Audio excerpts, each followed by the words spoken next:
Hola, hola, bienvenidos a mi canal, me llamo Elžbieta, encantada. Sveiki atvykę į mano kanalą, mano vardas Elžbieta. Ir šiandien mes su jumis pakalbėsime ne apie ispanų gramatiką, jūs jau ją turėjote pirmadienį, o šiandien aš jums papasakosiu keletą faktų apie Ispaniją. Tikiuosi, jums bus įdomu. Ir jeigu aš kažkokį tai faktą užmiršiu paminėti, jūs galite komentaruose drąsiai viską rašyti. Pradėsime žinoma nuo to, kad Ispanijos sostinė capital es Madrid. Madrid yra Ispanijos sostinė. Ir Madride gyvena virš 3 milijonų žmonių. Pakankamai, aš sakyčiau, viename Madride gyvena. Senovinė sostinė, žinoma, Ispanija irgi turi savo senovinę sostinę ir tai yra, galbūt jau žinote, rašykite komentaruose, rašote, parašėte. Gerai, ar atspėjote? Tai yra Toledo. Taip, istorinė capital Antigua yra Toledo. Ispanijoje yra 17 comunidades autónomas. Taip sakant, 17 regionų ir kiekvienas regionas turi dar savo sostinę. Dabar jūs matote žemėlapį visų regionų ir galite matyti. Taip, mes turim Galiciją su savo sostinė Santiago de Compostela. Manau, jūs pažįstate, girdėjote. Asturias su sostinė Oviedo, Cantabria su savo sostinė Santander, País Vasco su sostinė Vitoria, Navarra, Pamplona, La Rioja su sostinė Logroño, Aragón su sostinė Saragosa. Beje, aš ten studijavau ir gyvenau. Ir kai gyvenau, galvoju, koks miestas negražus, bet dabar turiu nostalgiją, kaip buvo gera, kai aš buvau studentė. Gerai, važiuojam toliau. Sekanti mūsų komunidad yra Katalonija, žinoma, visi žino, kuri visada taip ir jau daug metų nori atsiskirti. Ir su savo sostinė Barcelona, žinoma. Toliau mes turime Comunidad Valenciana, ten, kur aš gyvenu, ir kapital sostinė Valencia. Irgi paskutiniais metais Valencija tampa vis populiaresnė. Toliau mes turim Castilla-La Mancha su savo sostinė Toledo, o jūs jau žinote, kad Toledo tai buvusi Ispanijos sostinė. Žinome, mes turim Comunidad Madrid. Ir Madrid yra sostinė. Extremadura ir jo sostinė yra Mérida. Andalusija irgi labai populiari, visi žino, ir jo sostinė yra Sevilla. Región de Murcia, taip, Región de Murcia, nors jis nėra didelis, bet jis yra ir su savo sostinė Murcia. Beje, labai rekomenduoju aplankyti, aš ten buvau ekskursijos, labai gražus miestas. Žinoma, mes turim Islas Baleares su savo sostinė Palma de Mallorca. Aš galvoju, kad Palma de Mallorca yra didesnė, bet pasirodė maža ir okupuota vokiečių. Toliau 17 mūsų komunidad tai yra Kanarijas. Taip, ir su savo sostinė Santa Cruz de Tenerife. Ir dar mes turime Las Palmas de Gran Canaria.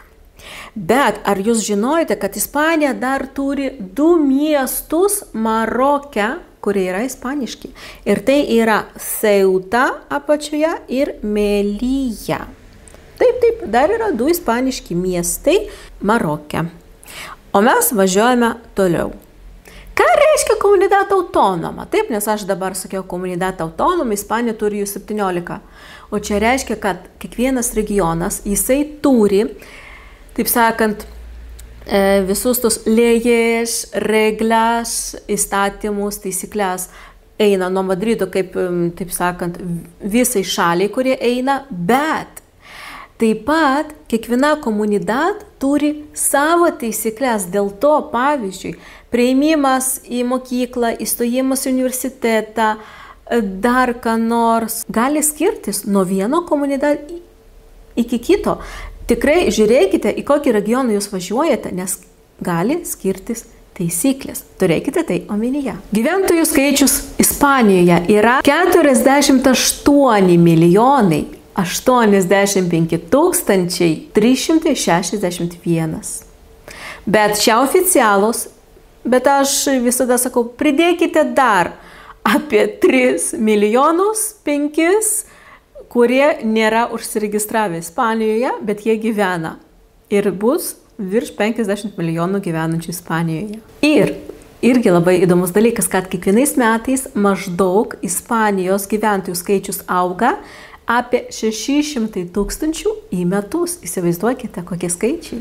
Ispanijos teritorijos dydis yra 506 tūkstančiai ir tai yra beveik 8 kartus mažiau negu Lietuva, nes Lietuva turi 65 tūkstančius. Tai galite įsivaizduoti, kokia Ispanija yra didelė. Ir orai irgi Ispanijos labai skiriasi. Dėl to, jeigu jums labiau patinka Lietuvos oras, važiuokite į šiaurę, na, o jeigu noris ispaniško karščio, važiuokite į pietus. Uždarbis.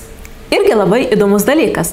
Ispanijoje yra, kaip pasakyti, dos tipos de salarios. Taip yra uždarbis, kur tau išmoka 14 išmokų, tu turi. Bet čia dažniausiai būna tiek oficialiuose instancijose, kur dirba žmonės. Ir tada mėnesinė suma yra 1134. O jeigu jūs turite salario uždarbį 12 pagos, 12 išmokų, tai jau užmokestis yra 1323. Čia yra šių metų paskutiniai duomenys. Dabar Ispanijoje užsiregistravusių darbo biržoje, vadinasi bedarbių, užsiregistravusių darbo biržoje yra apie 3 milijonus. Ir tai sudaro 11,8 procentai. Žinoma, Ispanija labai pritraukia užsieniečius. Ir daugiausia užsieniečių turinčių rezidencijas yra, žinoma, marokiečių, antroje vietoje Didžioji Britanija ir trečioje vietoje Vokietija. Bet šitie duomenys yra nuo 2022 metų. Dabar 2024 metais skaičiukai gali truputį skirtis, bet aš abejoju, kad labai. Pensininkų skaičius Ispanijoje yra 3,8 procentai. Ir tai būtų beveik 12 milijonų žmonių. O vaikų tuo tarpu iki 18 metų yra 8,2 milijonai. Ne veltui sako, kad senolių yra daugiau negu vaikų. Ir taip pat į metus miršta daugiau žmonių negu gimsta. Maždaug skirtumas yra 100 tūkstančių. Čia buvo visi faktai apie Ispaniją, jų buvo truputėlį. Jeigu jums įdomus toks video, tai rašykite komentaruose, aš tada padarysiu paiešką didesnę. Panagrinėsime daugiau dalykų apie Ispaniją. Ačiū, kad buvote su manimi. Prenumeruokite mano kanalą, palaikykite savo pirštų į viršų, tai padės, kad šitą video pasižiūrės daugiau žmonių ir susitiksime jau labai greitai kitame video. Hasta pronto. Adiós.